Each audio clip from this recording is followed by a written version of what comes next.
Hello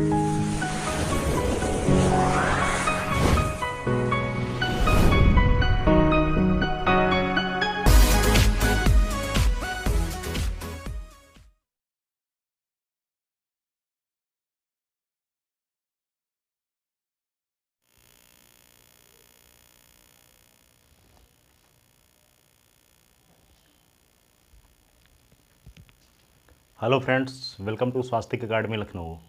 आज के इस लेक्चर में हम बात करेंगे जो आने वाला एग्ज़ाम है, जैसे सहायक समीक्षाधिकारी सचिवालय का, और इसके साथ साथ जो हाई कोर्ट इलाहाबाद का समीक्षाधिकारी और सहायक समीक्षाधिकारी का जो एग्ज़ाम है आपका, जो 12 से 20 दिसंबर के बीच होगा, उसके लिए लेक्चर महत्वपूर्ण रहेगा। तो आप इस वीडियो को देखिए और ज़्यादा से ज़्यादा लोगों तक इसको पहुँचाइए। तो चलिए शुरू करते हैं। ये जितने भी इंपॉर्टेंट करंट अफेयर्स हैं, क्योंकि समीक्षा अधिकारी में क्वेश्चंस आते ही आते हैं। करंट का आप योगदान जैसे देख रहे हैं कि डे बाई डे बढ़ ही रहा है, तो इसमें ये इंपॉर्टेंट क्वेश्चंस हैं। वन लाइनर समझ लीजिए या जैसे भी, लेकिन क्वेश्चन आते हैं, यहाँ से क्वेश्चन आपको मिलेंगे। तो चलिए देखते हैं। क्वेश्चन है कि विश्व रेडियोग्राफी डे कब मनाया जाता है। तो क्वेश्चन पहला जो है, विश्व रेडियोग्राफी डे जो है ये 8 नवंबर को मनाया जाता है। पहली बार कब मनाया गया था? तो पहली बार ये जो है 2012 में मनाया गया था। इसकी थीम अगर पूछी जाए कि इसकी थीम यानी आदर्श वाक्य क्या है, तो इंटरनेशनल रेडियोलॉजी, रोगी के लिए सक्रिय देखभाल, इसकी थीम है। इंपॉर्टेंट है, यहाँ से ज़्यादा क्वेश्चन नहीं पूछा जाएगा। या तो थीम पूछा जाएगा या फिर कब से शुरुआत की गई और कब मनाया जाता है। ठीक। विश्व रेडियोग्राफी डे जो है ये मनाया जाता है आपका 8 नवंबर को। पहली बार 2012 में मनाया गया और इसकी थीम जो है इंटरनेशनल रेडियोलॉजी, रोगी के लिए सक्रिय देखभाल है। तो ध्यान रखिएगा, रेडियोग्राफी डे जो है ये इंटरनेशनल रेडियोलॉजी, रोगी के लिए सक्रिय देखभाल, इसकी थीम है। और ये 8 नवंबर को मनाया जा रहा है। मैं बार बार कह रहा हूँ कि डे के क्वेश्चंस जो है एग्जाम में आती हैं। जैसे आपने देखा होगा कि यूपी पीसीएस में भी 2 क्वेश्चन पूछे गए थे, पेट के एग्जाम में भी पूछे गए थे, और जितने भी एग्जाम हो रहे हैं वहाँ से दिवस से क्वेश्चन उठाता ही उठाता है। तो ध्यान रखिएगा, इंपॉर्टेंट है। अगला है, हाल ही में फिक्की का महानिदेशक किसे बनाया गया। तो पहली चीज़ जानेंगे फिक्की के फुल फॉर्म के बारे में कि इसका पूरा नाम क्या होता है। फिक्की की अगर बात करें तो इसका पूरा नाम होता है F for federation of, I for Indian. तो फिक्की का पूरा नाम अगर हम बात करें तो federation of Indian chambers of commerce and industry. पूछा गया है कई बार, तो ध्यान रखिएगा, फुल फॉर्म जरूर याद रखिएगा, इसका पूरा नाम क्या है। तो इसके जो महानिदेशक हैं ये बनाए गए हैं इस समय अरुण चावला को बनाया गया है। और फिक्की की स्थापना कब हुई थी? 1927 में इसकी स्थापना हुई थी, 1927 में। और इसका जो फुल फॉर्म है क्या है? Federation of Indian chambers of commerce and industry. Federation of Indian chambers of commerce and industry. ध्यान रखिएगा, इंपॉर्टेंट है, पूछा जाता है।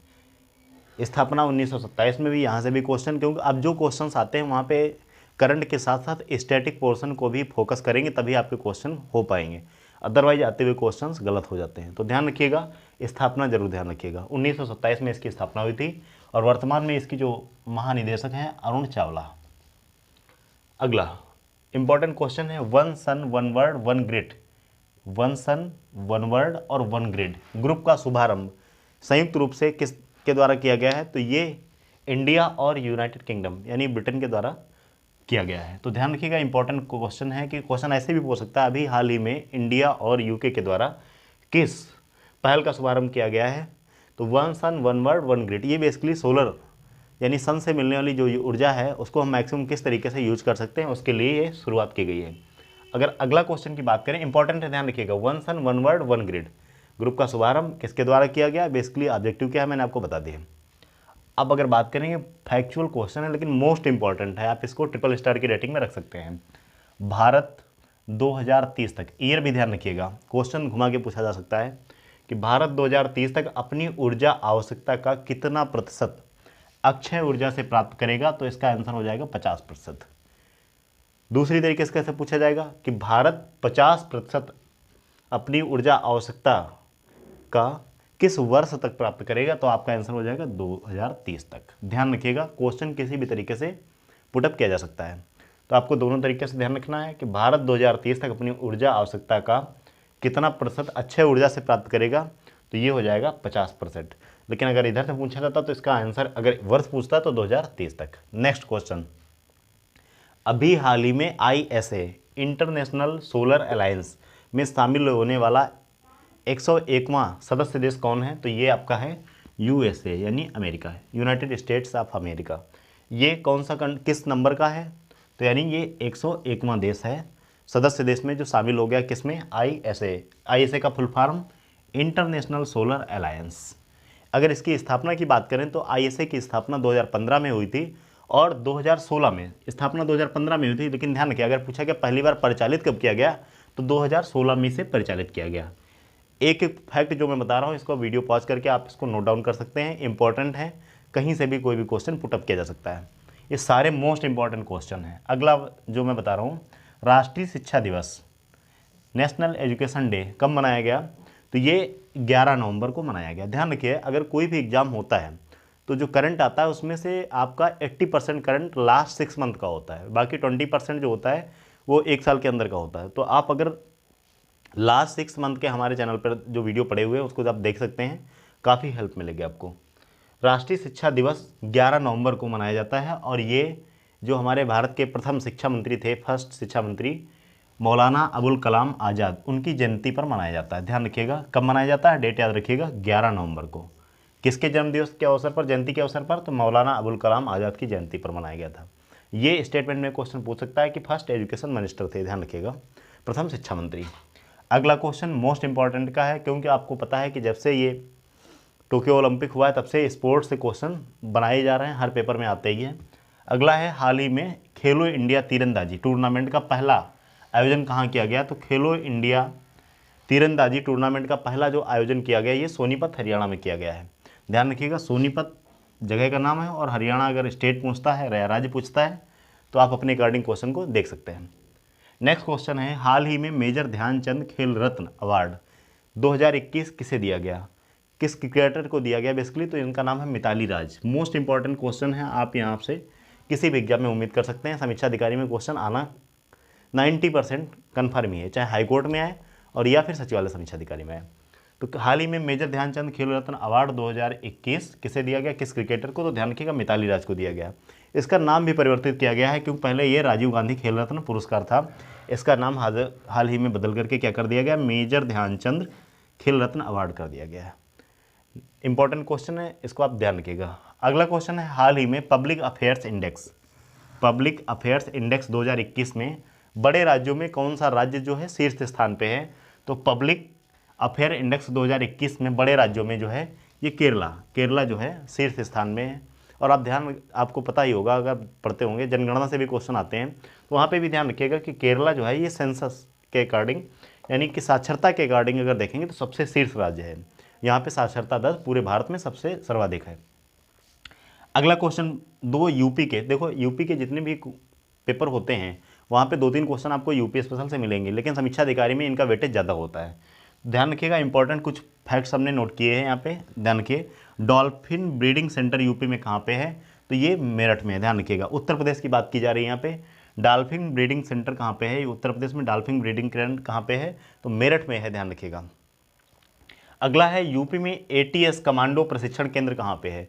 तो यूपी में उत्तर प्रदेश में ATS कमांडो प्रशिक्षण केंद्र कहाँ पे है? तो देवबंद का दूसरा नाम क्या है? सहारनपुर को ही देवबंद कहा जाता है। तो ध्यान रखिएगा उत्तर प्रदेश में ATS प्रशिक्षण कमांडो केंद्र कहाँ पे है? तो देवबंद यानी कि सहारनपुर में है।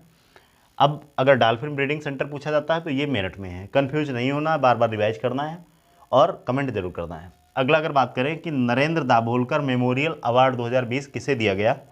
तो ये ध्यान रखिएगा, वैसे कह सकते हैं इंपॉर्टेंट क्योंकि पूछा जाता है, बेसिकली महाराष्ट्र के लिए ज़्यादा इंपॉर्टेंट है, आप इसे स्किप भी कर सकते हैं, लेकिन ध्यान रखिए फिर भी अगर क्वेश्चन आ सकता है तो के वीरमणि को दिया गया है।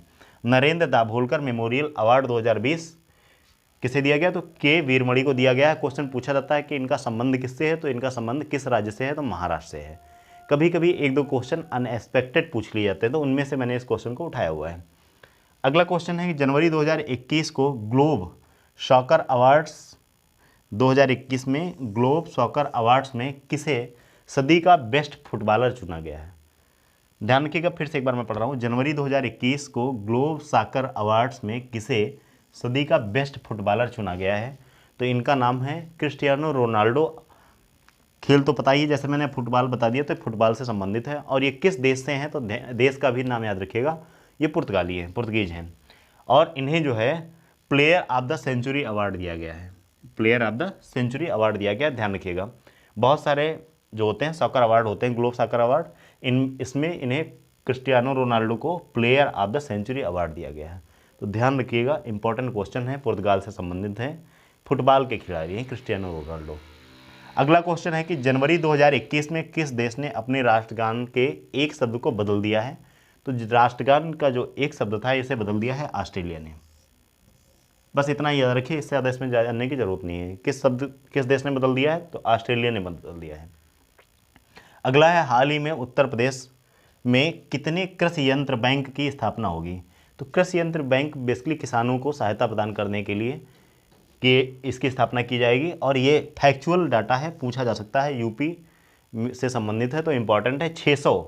600 कृषि यंत्र बैंक जो है उत्तर प्रदेश में, इनकी स्थापना की जाएगी। ये सहकारी समितियों और गन्ना समितियों की मदद से 600 कृषि यंत्र बैंकों की स्थापना होगी। ध्यान रखिएगा, ये नंबर आपके लिए इंपॉर्टेंट हो जाता है, क्योंकि आप अगर प्रीवियस ईयर के क्वेश्चन पेपर उठा के देखेंगे तो आपको यहाँ पे समीक्षा अधिकारी में क्वेश्चन इस टाइप के आते हैं, तो इसको निगलेक्ट नहीं करना, याद रखना है आपको।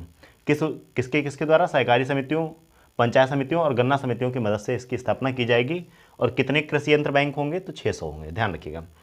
अगला मोस्ट इंपॉर्टेंट क्वेश्चन है, क्योंकि इसकी अमाउंट बहुत ज़्यादा है। दलित बंधु योजना किस राज्य सरकार ने शुरू की है?